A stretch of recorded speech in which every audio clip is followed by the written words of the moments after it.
कविता दिल्ली में रहने वाली एक लड़की थी जिसके पिताजी दिल्ली में चाट की ठेली लगाया करते थे। कविता भी अपने पिताजी की काम में मदद कर दिया करती थी। पापा ये लो, मैंने सारे गोलगप्पे तैयार कर दी है और खट्टी पानी भी बन गई है, बस आप मीठी पानी बना लो और सब तैयार है। सारा काम तो तूने ही कर दिया। तू तो मेरी आदत खराब कर रही है बेटी। कुछ दिनों में तू ससुराल चली जाएगी तो तेरे बिना काम में बिल्कुल मन नहीं लगेगा। तेरी बहुत कमी खलेगी बिटिया। बस रो दिया। कविता अब तू ही अपने पापा को संभाल, थोड़ी थोड़ी देर में मन भारी कर लेते हैं। पापा मुझे भी कहीं नहीं जाना, मैं भी आपके और माँ के बिना नहीं रह पाऊंगी। पापा मुझे शादी नहीं करना। नहीं बिटिया, ऐसे नहीं कहते। बेटियों को अपने ससुराल जाना ही होता है। केशव बहुत अच्छा लड़का है, तो ससुराल में बहुत खुश रहेगी। कविता की शादी दूसरे शहर सूरत में तय हो चुकी थी।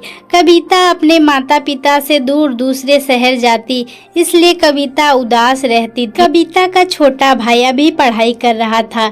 समय हो गया कविता का शादी का, और तभी कविता के माता पिता खुशी खुशी कविता की शादी कर देते हैं। कविता अपने ससुराल दिल्ली से सूरत चले जाती है। कविता का पति केशव एक गैरेज मैकेनिक था। कविता अपने समझदारी से अपने ससुराल वाले का मन जीत लेती है। बस बहू, मैं और रोटी नहीं लूंगी, केशव को दे दे। बस एक ही रोटी देना, पेट में बिल्कुल भी जगह नहीं है।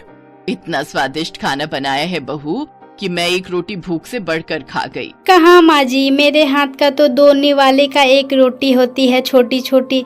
मैं अब आ गई हूँ ना, मैं आपको रोज गर्मा गर्म रोटी बना के दूंगी, कोई बहाना नहीं चलेगा खाने में। हमारे तो भाग्य खुल गए बहू, जो तुम हमारे घर में बहू बनकर आई। जीती रहो। सुनिए जी, मैं आपका टिफिन पैक कर दी हूँ, ये लीजिए, और मैं अभी 2 मिनट में आई। ठीक है, मैं बाहर तब तक मोटरसाइकिल निकालता हूँ। माँ जी, और क्या क्या राशन को लेना है? बस यही बहू जो लिखवाया है, बाकी तुम अपने लिए जो चाहो खरीद लेना। ठीक है माँ जी, मैं थोड़ी देर में लौटती हूँ। कविता केशव के साथ बाजार की ओर चले जाती है। सुमन कहो तो गैराज बाद में चला जाऊंगा, तुम अकेले घर सामान लेकर कैसे जाओगी? अजी आप चिंता मत कीजिए, मैं ऑटो ले लूंगी। ये सब कविता को बाजार की ओर छोड़ के अपने गैरेज की ओर जा रहा था। तभी रास्ते में अचानक से पत्थर आने की वजह से केशव की एक्सीडेंट हो जाती है।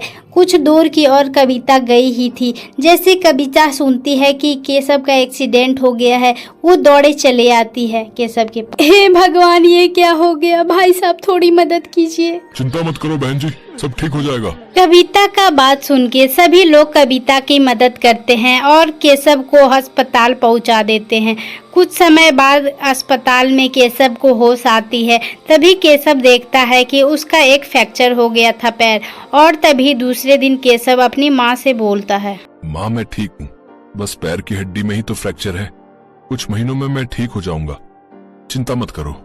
अरे माँ हो ना बेटा, तू नहीं जानता, जरा सी खरोच भी बच्चे को आ जाए तो माँ का कलेजा निकल जाता है, और फिर तेरे तो इतनी चोट आ गई है।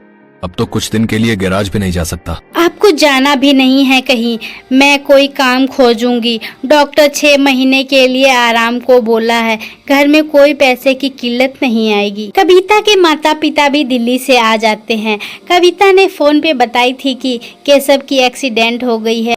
दामाद जी, काम की कोई चिंता मत करो, सुमन ने मेरे से चाट बनाना बहुत अच्छे से सीखा हुआ है। सुमन बिटिया, तू यहाँ सूरत में दिल्ली वाले गोलगप्पे शुरू कर, वो तो बहुत अच्छे बनाती है। कुछ दिन मैं यहाँ रुक जाता हूँ, जब काम सेट हो जाएगा तब मैं वापस चला जाऊंगा। हाँ पापा, ये बात आपने ठीक कहा, यहाँ दिल्ली वाले गोलगप्पे बहुत चलेंगे, और यहाँ पे आसपास कहीं भी दिल्ली वाले गोलगप्पे की काम नहीं चल रही है। केशव बेटा, आप सारी चिंता छोड़ दो, पापा और मैं कुछ दिन अब यहीं रहेंगे। शुक्रिया माँ, शुक्रिया पापा, आपने मुझे बहुत हिम्मत दी है। ऐसी बहू और ऐसे समधी सचमुच बहुत नसीब वालों को मिलते हैं। यह सब देख कविता के सास के आंख में आंसू आ जाते हैं, और कविता के माता पिता को देख केशव को भी हिम्मत मिलता है। तभी एक दिन कविता और कविता के पिता दोनों मिलके गोलगप्पे का दुकान खोलते हैं, जिसमें लिखा होता है दिल्ली वाले गोलगप्पे। कविता को तो पता भी नहीं था कि सूरत में लोग ज्यादा ही गोलगप्पे को पसंद करते हैं, और तभी कविता का दुकान गोलगप्पे का खुल जाता है। बिटिया, मुझे पता है अब तुम काम अकेले संभाल लोगी, अब हमें चलना चाहिए। सूरज भी अपनी बुआ के घर बहुत दिन से रुका हुआ है। फोन पर बोल रहा था कि हमारे बिना उदास हो रहा है। हाँ पापा, मेरा भाई सूरज तो सच में उदास हो रहा होगा। अब आपको दिल्ली वाला दुकान भी तो चलाना है।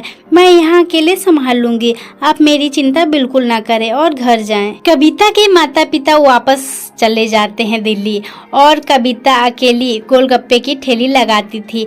रोज सुबह कविता अपने से गोलगप्पे तैयार कर ठेली लगाने वापस चले आती थी। कुछ भी कहो सुमन दीदी, आपके गोलगप्पे का जवाब नहीं है। हम सारी सहेलियां रोजाना शाम को स्पेशली मार्केट आपके गोलगप्पे खाने के लिए आती हैं। हाँ सुमन दीदी, ये तो सच है, बहुत टेस्टी गोलगप्पे होते हैं आपके, साथ में खट्टा मीठा पानी, बहुत बढ़िया बनाती हो आप।